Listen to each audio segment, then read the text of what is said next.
मित्रों नमस्कार। मैं ओझा सर धा क्लासेस के माध्यम से आज मैं आपको एक नया वीडियो आपके समक्ष लेकर आया हूं, जिसको इंग्लिश ग्रामर में प्रोनाउन के अंतर्गत डिस्ट्रीब्यूटिव प्रोनाउन के रूप में जानते हैं। डिस्ट्रीब्यूटिव प्रोनाउंस एक विभाज्य सूचक प्रोनाउन होता है, जिसको आप सेंटेंस में प्रयोग करते हैं। इसको हम कहते हैं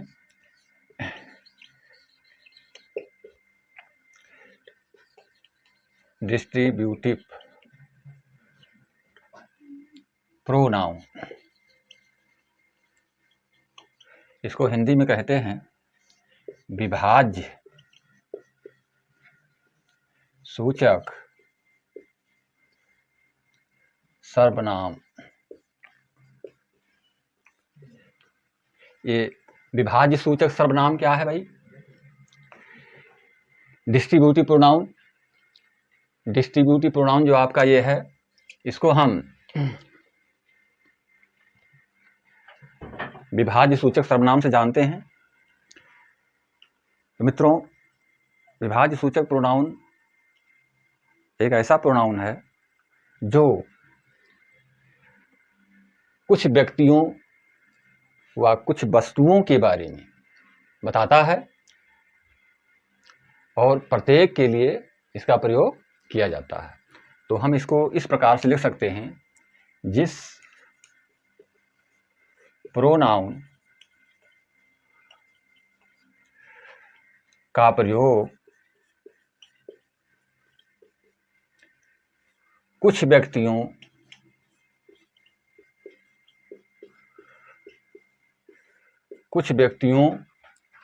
या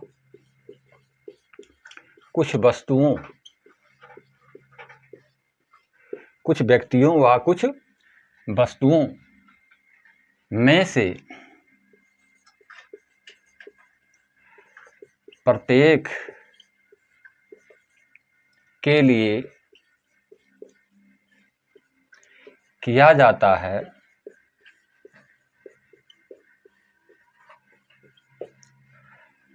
डिस्ट्रीब्यूटिव प्रोनाउन कहलाता है।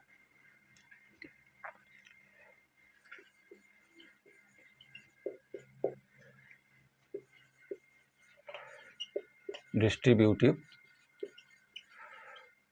प्रोनाउन कहलाता है। अब आप ध्यान दें कि जिस प्रोनाउन का प्रयोग कुछ व्यक्तियों या कुछ वस्तुओं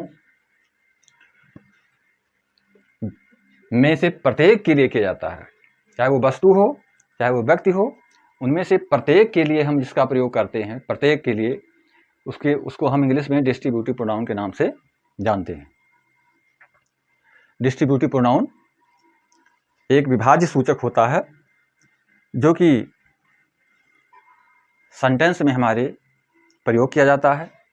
उसे हम इस प्रकार से समझते हैं, जैसे कि ईच शब्द है। ईच का मतलब होता है हर एक, प्रत्येक के लिए इसका प्रयोग करते हैं। अब हम इसका प्रयोग जो है जब डिस्ट्रीब्यूटिव प्रोनाउन के तहत करेंगे तो इस प्रकार से करेंगे। ईच का प्रयोग करना है तो ईच ऑफ लगा देंगे, the boy, each of the boy will get the book. अब ध्यान दें, हमने ईच का प्रयोग किया और इसके साथ ऑफ का प्रयोग किया है। अगर हम ऑफ का प्रयोग न करते तो ये एडजेक्टिव का कार्य करने लगता और हमें डिस्ट्रीब्यूटिव प्रोनाउन के अंतर्गत इसको लिखना है। तो ईच ऑफ द बॉय लिख देने से ये डिस्ट्रीब्यूटिव प्रोनाउन के रूप में हो जाता है। Each of the boy will gate a book, यानी हर एक लड़का एक पुस्तक को प्राप्त करेगा। और दूसरी बात आप ये समझ लें कि ईच का प्रयोग केवल दो ही के लिए किया जाता है, दो से अधिक के लिए इसका प्रयोग हम नहीं करते हैं, इसलिए यहाँ पर ऑक्सिलरी वर्ब विल का प्रयोग किया गया। तो each of the boy will get the book, यानी कि प्रत्येक लड़के को, एक से अधिक लड़कों को क्या प्राप्त होगा? पुस्तक प्राप्त होगी। इसी प्रकार each of the girl, each of the girl, each of the girl will gate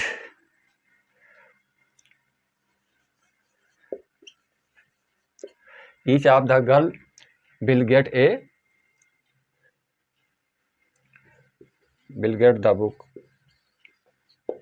अब यहाँ पर देखिए हमने सेंटेंस सेम लिखा है, each of the boy will get the book, इसी प्रकार each of the girl will get the book।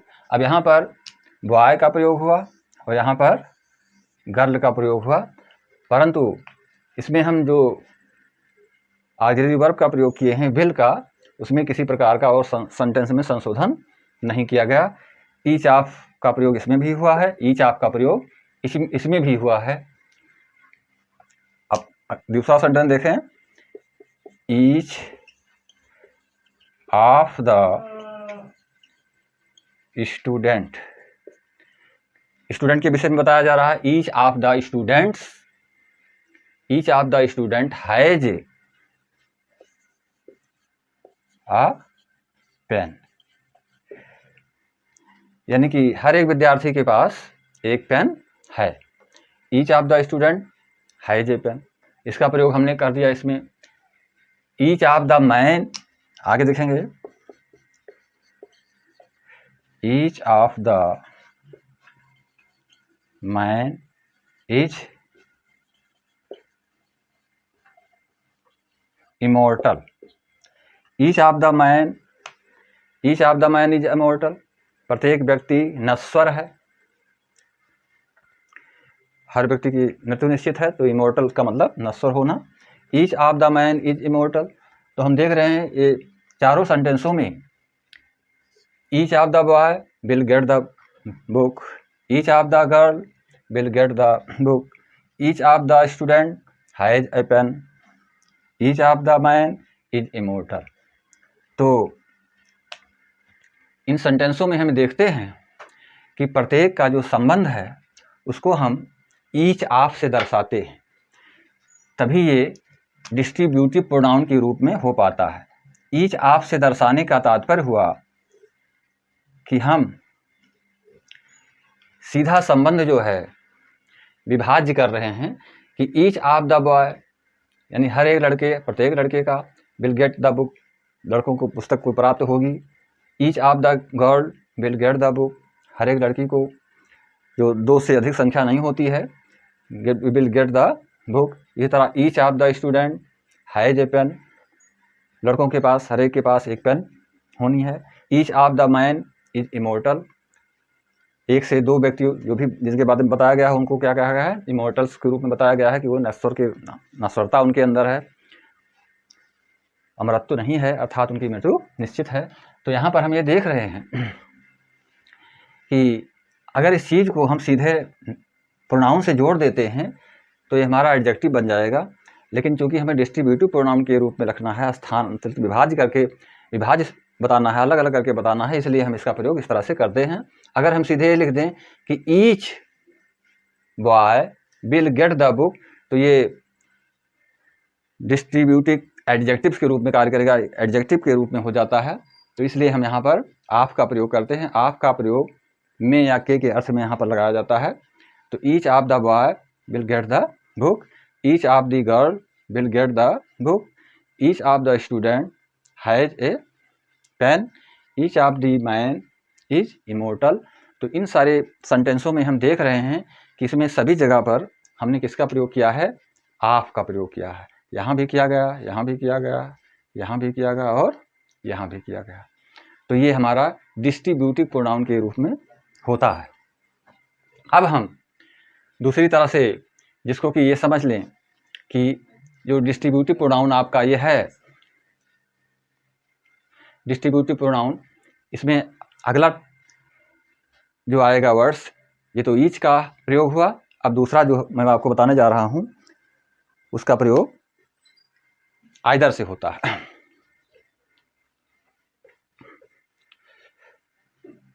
Either के रूप में इसको हम जानते हैं कि दोनों में से कोई नहीं, नाइदर के लिए और आइदर के लिए जो हम कहेंगे कि दोनों में से कोई एक।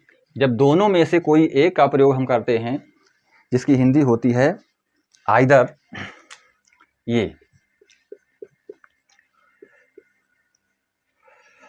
आइदर का प्रयोग, तो आइदर का इसको हम हिंदी में कह सकते हैं कि दोनों में से एक। अब दोनों में से एक, इसका अभी हम एग्जाम्पल्स आपको दे रहे हैं कि इसका प्रयोग कैसे आप करते हैं आइदर के लिए। तो either of the two books, अब इसमें हम सेंटेंस प्रयोग कर रहे हैं कि either of the two books, either of the two books will help you. अब आप देखें, either of the two books will help you. मैंने आपको बताया ऊपर कि आइदर का मतलब होता है दोनों में से एक, और यहाँ पे लिख दिया गया either of the two books. Two books का मतलब दो पुस्तकें हैं, तो यहाँ पर either of the two books will help you, अर्थात दोनों पुस्तकों में से एक आपकी मदद करेगी। दोनों पुस्तकों में से एक आपकी मदद करेगी। इसका मतलब ये हुआ कि either of the two books will help you, अर्थात दोनों पुस्तकों में से एक पुस्तक आपकी मदद करेगी। Either of the two books, यहाँ पर हमने टू बुक्स लिख दिया है आपके समझने के लिए, क्योंकि दो पुस्तकों की बात की गई है, विल हेल्प यू। तो यहाँ पर हम आइदर का प्रयोग करते हैं। इसी प्रकार से either of the roads, either of the roads leads, either of the roads leads to the station. अब आप ध्यान दें कि आइदर ऑफ द रोड्स, यहाँ पे टू बुक्स लिखा गया था, यहाँ पर रोड्स लिख दिया गया है। तो either of the roads leads to the station, यानी अर्थात दोनों में से, दोनों सड़कों में से एक सड़क आपको संपर्क देती है कहाँ तक, स्टेशन के लिए जाने के लिए। यानी दोनों सड़कों में से एक सड़क आपको कहाँ के लिए जाने की बताती है, कहाँ को ले जाने की बात करती है, स्टेशन तक। तो यहाँ पर हम जो कह रहे हैं कि स्टेशन को, either of the roads leads to the station, तो यहाँ पर हम दो सड़कों की बात करते हैं, परंतु एक सड़क निश्चित स्थान पर ले जाने की बात बता रही है। तो इसी तरह से हम जो है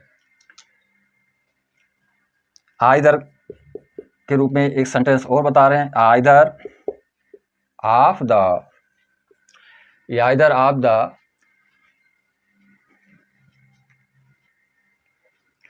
either of the books is useful,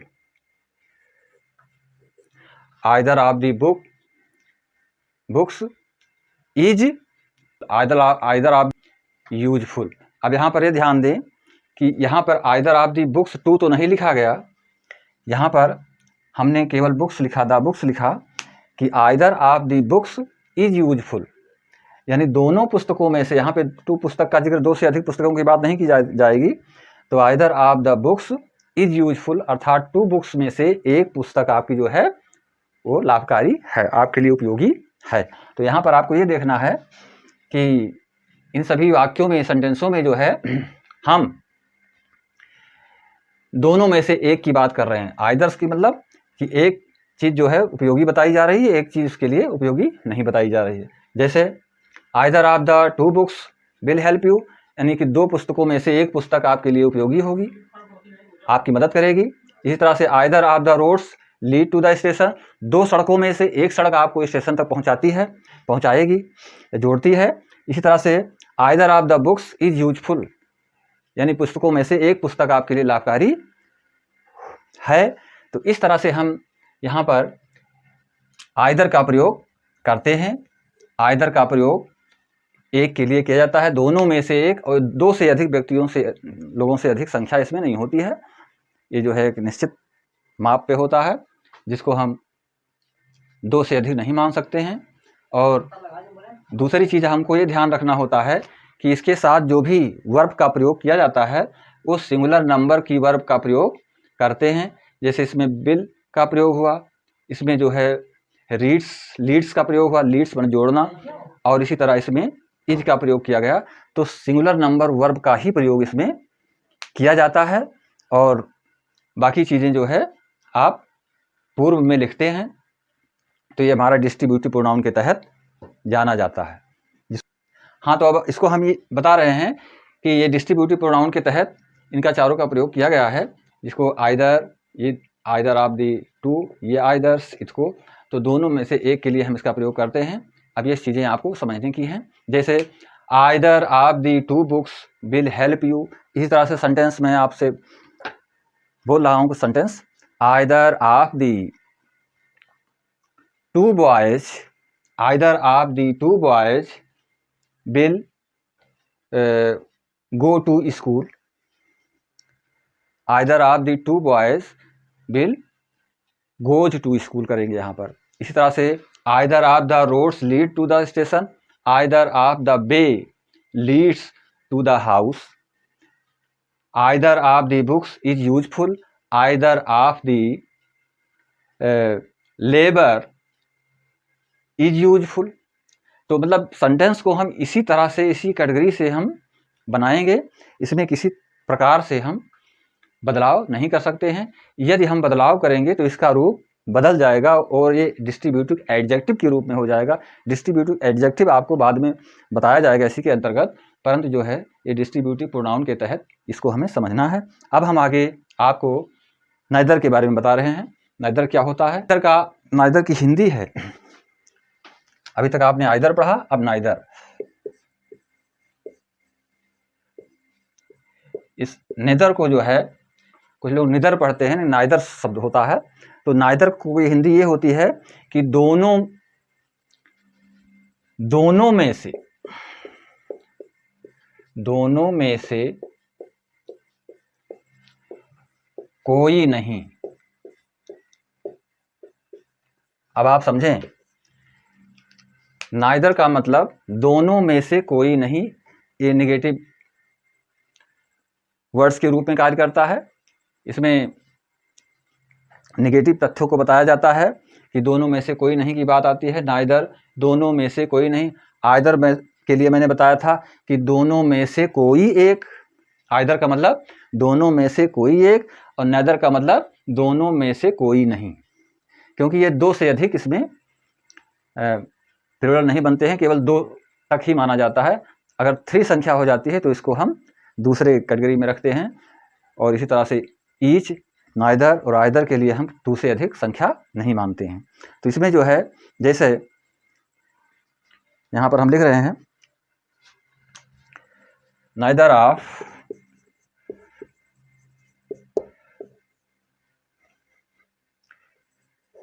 to pens, neither of two pens was good. अब आप देखें, नाइदर ऑफ टू पेन्स की तो बात की जा रही है, परंतु यहाँ पे जो वर्ब, लिंकिंग वर्ब का प्रयोग किया गया है, ये सिंगुलर नंबर की वर्ब है वाज।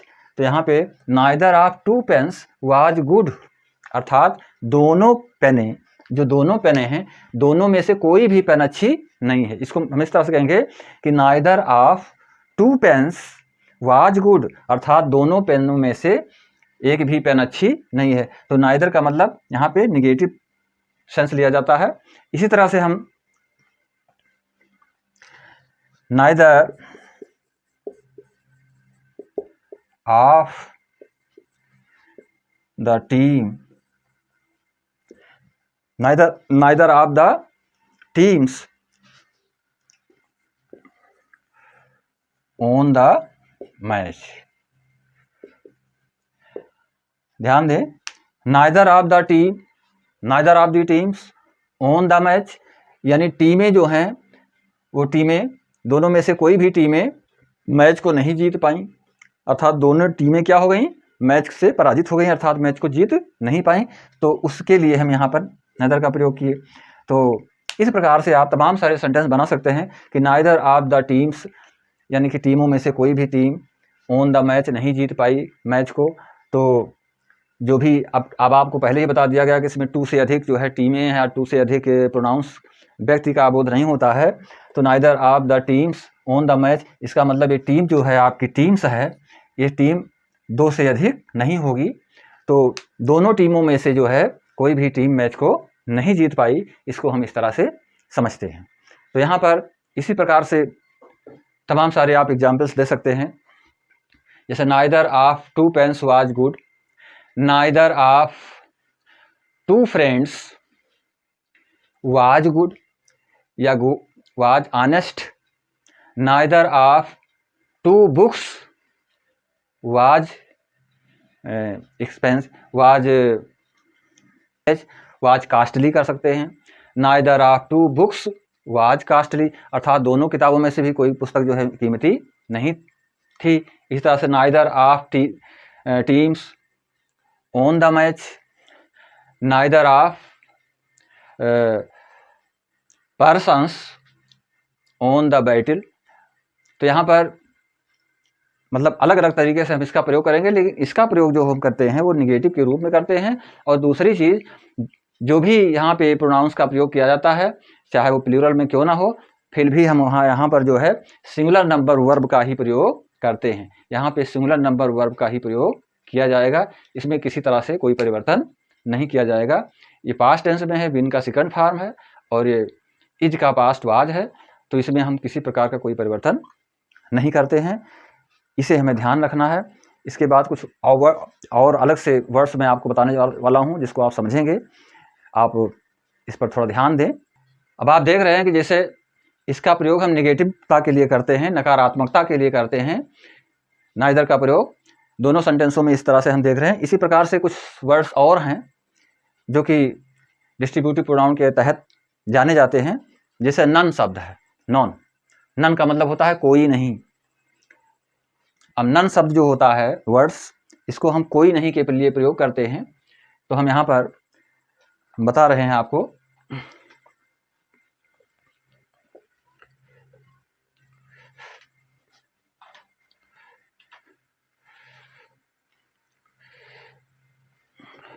ये जो नन वर्ड होता है, इसका प्रयोग, नन की हिंदी है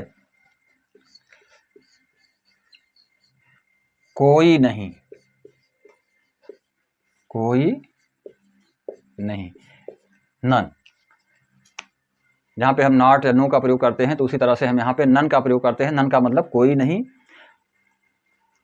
तो यहाँ पर जब हम लिखेंगे, इसको ट्रांसलेट करेंगे, तो नन ऑफ देम। अब आप ये समझ लें कि इसका प्रयोग हम सिंगुलर प्लूरल दोनों स्थितियों में कर सकते हैं। तो नन ऑफ देम वाज दियर। अब आप देखें, नन ऑफ देम वाज दियर, अर्थात वहाँ पर कोई ना था, उनमें से कोई ना था। अब इसका प्रयोग हम यहाँ पर देम इसलिए लिख दिए हैं क्योंकि थर्ड पर्सन का जो प्लूरल नंबर होता है वो देम होता है। तो उनमें में से, यानी कि 2 से अधिक संख्याएं हो सकती हैं, 1 से अधिक संख्याएं हो सकती हैं। नन ऑफ देम वाज दियर, उनमें से वहाँ पर कोई ना था। तो इसको लगाने के पश्चात हमने क्या किया, कोई ना था, तो कोई के लिए हम यहाँ पर जो है वाज का सिंगुलर नंबर वर्ब का ही प्रयोग करेंगे। इसी तरह से और सेंटेंस आप लिख सकते हैं कि नन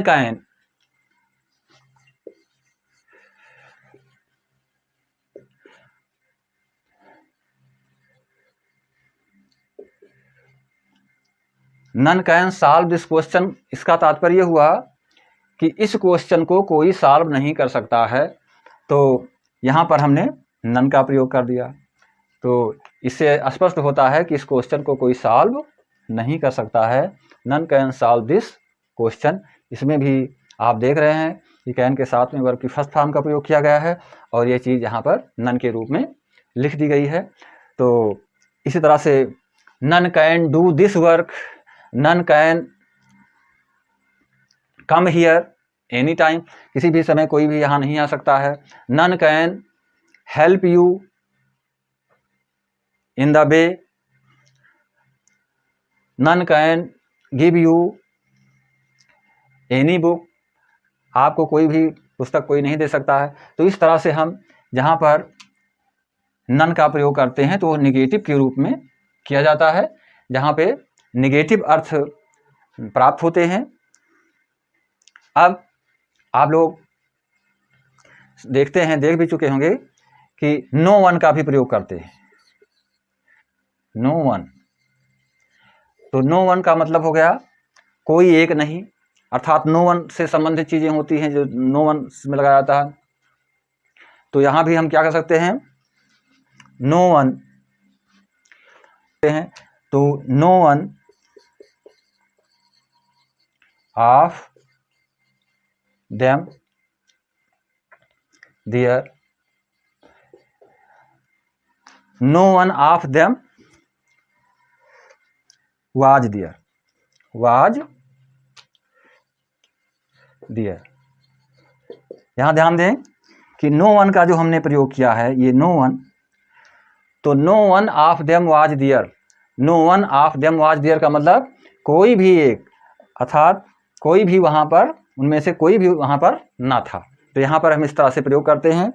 तो ये सारी चीज़ें बहुत ही इम्पॉर्टेंट चीज़ें हैं जिसको हमें जानना आवश्यक होता है, जो कि डिस्ट्रीब्यूटिव प्रोनाउन के तहत जाने जाते हैं।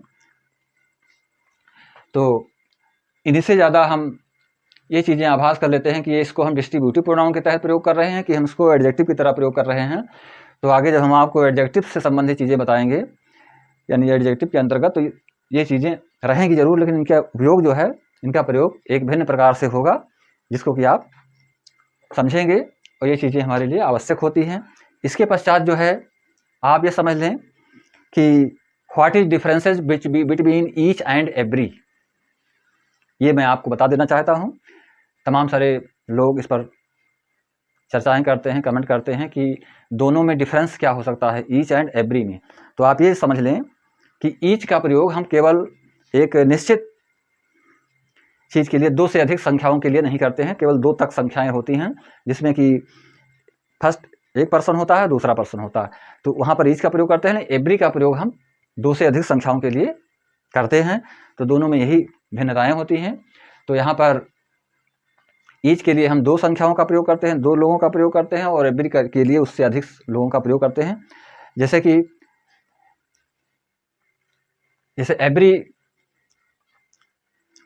एवरी बॉय वाज हैप्पी कह दिया गया कि एवरी बॉय वाज हैप्पी, प्रत्येक लड़का जो है प्रसन्न था, तो ये एडजेक्टिव के रूप में कार्य कर रहा है। तो every of the boy was happy, इसको इस तरह से कर दिया, तो हमने डिस्ट्रीब्यूटिव प्रोनाउन के तहत इसका प्रयोग कर दिया। तो इसे भी आप समझ लेंगे, और समझने के पश्चात एवरी और ईच में डिफरेंसेस को समझेंगे। जब दो से अधिक संख्याओं का प्रयोग होता है, दो से अधिक लोगों की बात होती है, तो वहाँ पर हम एवरी का प्रयोग करते हैं। और जो दो के तहत बातें होती हैं, दो लोगों से एक सीमित दायरे की बात होती है, तो वहाँ पर हम ईच का प्रयोग करते हैं। तो मैं इस वीडियो को यहीं पर समाप्त कर रहा हूँ। इसमें किसी प्रकार का कोई आपको चीज़ें समझ में ना आई हो तो उसके लिए आप पुनः कमेंट कर सकते हैं। मेरे दोस्तों, वीडियो को शेयर अवश्य करेंगे और सब्सक्राइब करेंगे। और मैं आपको जाते जाते ये बताना चाहता हूँ कि everything present in this world but we should alert to gain it. संसार में सारी चीज़ें उपलब्ध हैं, परंतु हमें उसको प्राप्त करने के लिए तैयार रहना चाहिए। If we are not alert we can not get anything in this world. क्योंकि ये भी कहा गया है कि स्ट्रगल इज लाइफ, जीवन क्या होता है, एक संघर्ष होता है। Without struggle you can not get anything in your life. बिना स्ट्रगल किए हुए कुछ भी जीवन में आप प्राप्त नहीं कर सकते हैं। तो ये सारी चीज़ें हमको ध्यान में रखते हुए, हर रूप से, हर तथ्य को, हर चीज़ों को समझते हुए आगे बढ़ते रहना है। हर चीज़ को जब तक हम पूरी तरह से जानेंगे नहीं, तब तक हम कन्फ्यूजन में रहेंगे। तो अपने कन्फ्यूजन को दूर करें, क्योंकि तमाम तरीके से, तमाम तरह से लोग अलग अलग तरह से जो है समझाने का प्रयास करते हैं। लेकिन कुल मिलाकर आप अपने माइंड को सेंट्रलाइज कीजिए, जिससे कि आप कोई भी टॉपिक है, कोई भी चीज़ है, तो उस पर एकाग्र हो पाएं, उस पर जो है कन्फ्यूजन में न रहें, उस चीज़ को पूरी कॉन्फिडेंस के साथ समझें, जिससे आपके लिए हमेशा के लिए वो एक अच्छी याद के रूप में बना रहे और अच्छा कॉन्फिडेंस आप पर बना रहे। तो कॉन्फिडेंस ज़रूरी होता है टीचिंग या शिक्षा के क्षेत्र में। Without confidence you will always full of doubtful रहेंगे, संदेहास्पद रहेंगे, तो उसमें किसी भी प्रकार से आप कोई निर्णय नहीं ले पाएंगे मेरे दोस्तों। तो मैं बस इन्हीं शब्दों के साथ मैं चाहता हूं कि अब आज का वीडियो हम यहीं पर समाप्त करें और फिर अगले वीडियो में आपसे मुलाकात होगी। तब तक के लिए मेरे दोस्तों नमस्कार, जय हिंद, जय भारत।